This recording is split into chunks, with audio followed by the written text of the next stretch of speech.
आज के इस वीडियो लेक्चर में हम फार्मास्यूटिक्स के सस्पेंशन चैप्टर के बारे में बात करेंगे। अभी सबसे पहले हम समझ लेते हैं कि सस्पेंशन होता क्या है। जैसे कि आपको पता है सस्पेंशन क्या है, ये एक बाइफेसिक लिक्विड डोसेज फॉर्म है। अब बाइफेसिक का मतलब क्या होता है, जैसे इसके पहले के वीडियो लेक्चर में हम लोग ने इमल्शन चैप्टर जो है वो कवर किया था। उसमें मैंने बताया था कि बाइफेसिक का मतलब होता है जिसमें टू फेजेस फॉर्म होते हैं, उसको हम लोग क्या बोलते हैं, बाइफेसिक। टू फेजेस का मतलब जिसमें दो अलग अलग लेयर लिक्विड में फॉर्म हो जाते हैं, उसको हम लोग बाइफेसिक लिक्विड डोसेज फॉर्म कहते हैं। तो ये था पहला पॉइंट कि suspension is बाइफेसिक liquid oral preparation. अभी इसमें ये बना किस किस से है, अभी हमें ये पता है कि ये बाइफेसिक है, इसमें दो फेजेस बनेंगे। अब इसमें दो फेजेस किसके बनेंगे, सबसे पहले उसमें होगा इनसोल्यूबल सॉलिड, जिसके साथ में हम लोग ऐड करते हैं सॉल्वेंट को। तो यहाँ पर दो फेजेस जिसके बन रहे हैं, उसमें से एक फेज हमारा किसका होगा, इनसोल्यूबल सॉलिड का, और दूसरा फेज होगा हमारा सॉल्वेंट का, जिसके अंदर ये सॉलिड जो है मिक्स है। तो इन दोनों को मिक्स करके हम लोग ने बाइफेसिक फॉर्म में सस्पेंशन को बनाया है। तो आपको ये याद रखना है कि कोई भी सस्पेंशन या फिर कोई भी लिक्विड ओरल प्रिपरेशन जिसमें इनसोल्यूबल सॉलिड है, इनसोल्यूबल सॉलिड का मतलब होता है ऐसे सॉलिड जो सॉल्वेंट के साथ में कितना भी मिक्स कर ले वो मिक्स नहीं होते हैं, ऐसे सॉलिड को हम लोग क्या बोलते हैं, इनसोल्यूबल सॉलिड। और उसको अगर हम लोग बना रहे हैं किसी सॉल्वेंट में डालकर, तो ऐसे प्रिपरेशन को, इस तरीके को हम लोग क्या बोलते हैं, सस्पेंशन बोलते हैं। इसमें भी अगर हम लोग को इन दोनों को अच्छे से मिक्स करना है तो एक थर्ड एजेंट ऐड करना पड़ता है जिसका नाम है सस्पेंडिंग एजेंट। अगर आपने इसके पहले का जो टॉपिक है जैसे कि इमल्शन, उसमें भी हम लोग ने सेम तरीके से यूज किया था बाइफेसिक फॉर्म में ऑयल और वाटर का एग्जाम्पल, उसके साथ में हमने मिक्स किया था इमल्सिफाइंग एजेंट। इमल्शन के बारे में पढ़ते हैं तो उसमें थर्ड एजेंट ऐड करते हैं इमल्सिफाइंग एजेंट। और सस्पेंशन के बारे में जब हम लोग डिस्कस करते हैं तो उसमें थर्ड एजेंट होता है सस्पेंडिंग एजेंट। ये इन दोनों को मिक्स करने में हमारी हेल्प करता है। ये था हमारा सस्पेंशन के बारे में। अब देख लेते हैं इसको डिटेल में किस तरीके से लिखेंगे। तो अब हम देख लेते हैं सस्पेंशन का डेफिनेशन हमें किस तरह से लिखना है। तो इसका डेफिनेशन है, a suspension are biphasic liquid dosage form in which finely divided insoluble material is suspended in liquid medium. तो इसको आसान तरीके से मैंने इसके पहले वाले स्लाइड में आपको दिखाया था कि सस्पेंशन क्या है, बाइफेसिक फॉर्म है, दो फेजेस बनते हैं। किसके किसके बनते हैं, एक इनसोल्यूबल सॉलिड और हमारा लिक्विड मीडिया या फिर हमारा सॉल्वेंट, इसको हम लोग सॉल्वेंट भी कह सकते हैं। तो इन दोनों को मिक्स करके हम लोग ने क्या बनाया है, सस्पेंशन बनाया है। आई होप आपको सस्पेंशन का डेफिनेशन याद हो गया होगा। कुछ नहीं लिखना है, एकदम सिंपल सा टॉपिक है।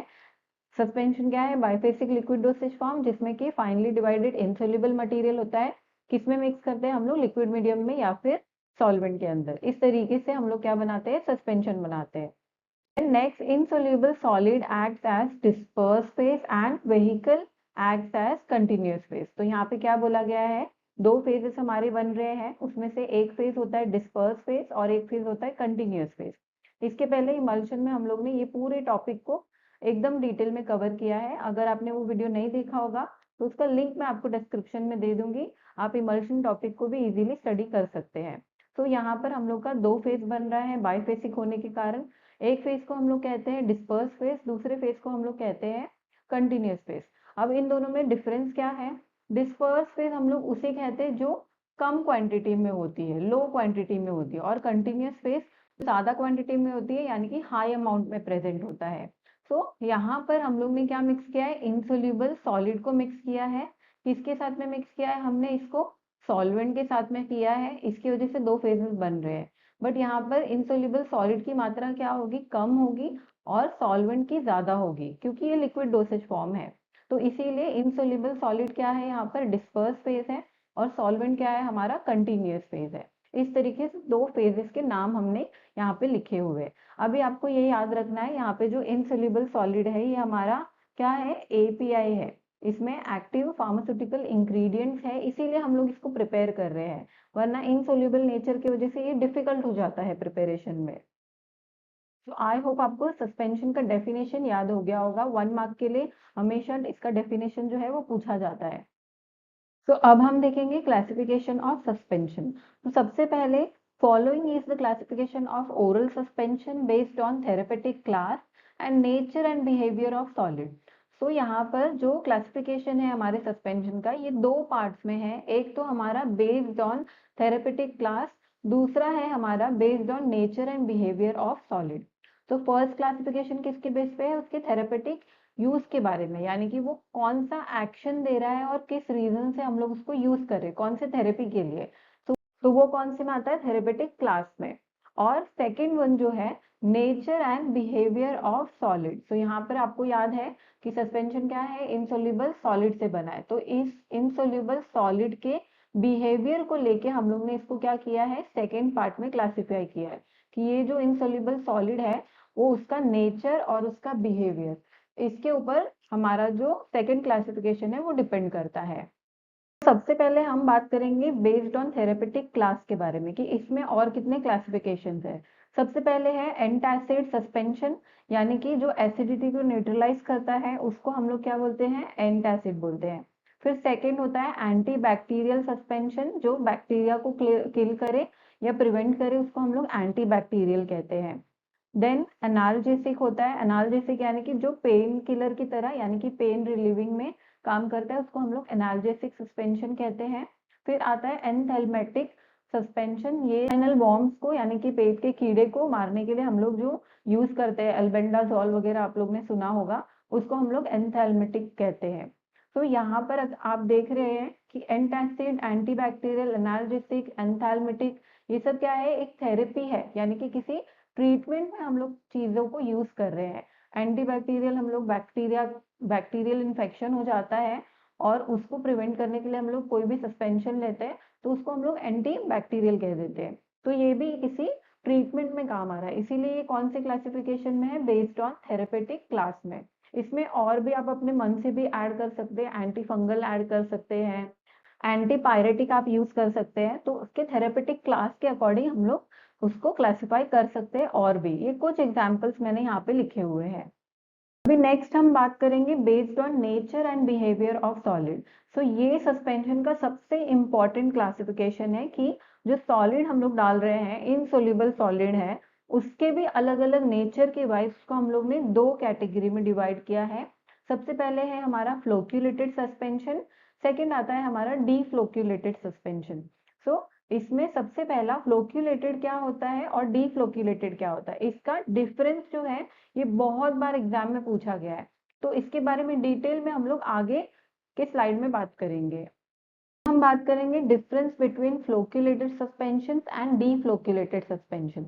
तो यहाँ पर ये सबसे ज्यादा इंपॉर्टेंट क्वेश्चन है। अगर आप सस्पेंशन प्रिपेयर कर रहे हैं तो ये वाला क्वेश्चन जो है ये विदाउट फेल आपको करना है। तो इस तरीके से इसके आंसर को हमने लिखना है।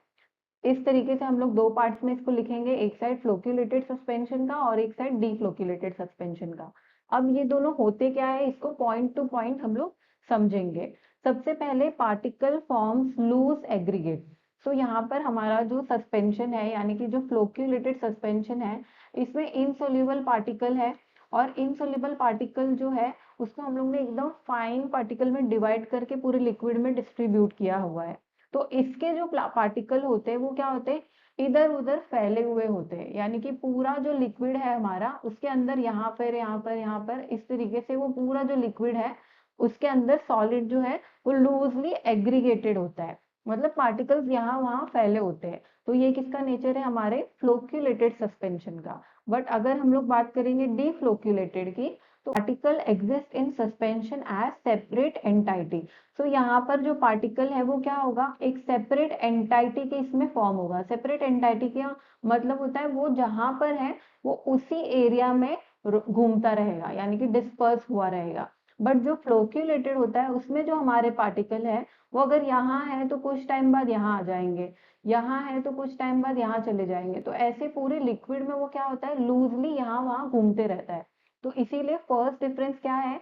फ्लोक्यूलेटेड में पार्टिकल्स लूजली यहाँ वहाँ है, लूजली एग्रीगेटेड है। और डीफ्लोक्यूलेटेड में क्या है? जो पार्टिकल है वो सेपरेट एंटाइटी में एक ही जगह पे, यानी कि ज्यादा उनमें मूवमेंट्स नहीं होगा। तो इसको हम लोग क्या बोलते हैं? Separate entity. अब हम सेकेंड पॉइंट के बारे में बात करेंगे। यहाँ पर rate of sedimentation is high, इस वाले में rate of sedimentation is low. यहाँ पर सेडिमेंटेशन का मतलब क्या होता है? जैसे कि आपको मैंने बताया कि इसमें क्या होगा? पार्टिकल यहाँ वहाँ फैला हुआ रहेगा, यानी कि डिस्पर्स रहेगा। डिस्पर्स्ड फेज है, इसीलिए वो यहाँ वहाँ घूमता रहेगा, किसके अंदर, सॉल्वेंट के अंदर। तो यहाँ पर रेट ऑफ सेडिमेंटेशन का मतलब होता है पार्टिकल जो है एक टाइम के बाद नीचे आके सेटल होने लगेंगे। इस प्रोसेस को हम लोग क्या कहते हैं, सेडिमेंटेशन कहते हैं।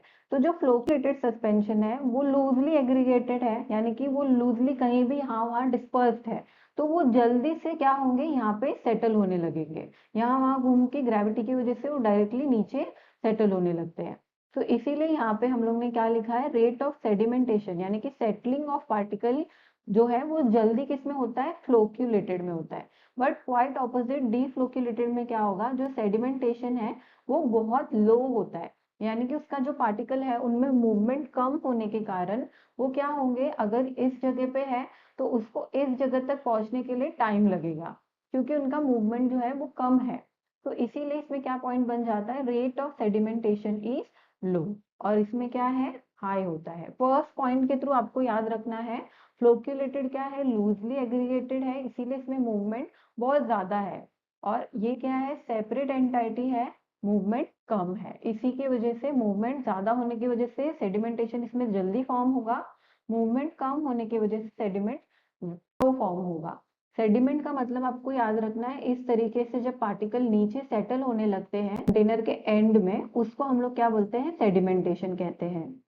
अभी नेक्स्ट जो है सेम पॉइंट है हमारा third point, sediment is rapidly form, यानी कि सेडिमेंट्स जो है जल्दी से वहां पे फॉर्म हो जाते हैं। यहाँ पर same point, sediment is slowly form या फॉर्म स्लोली।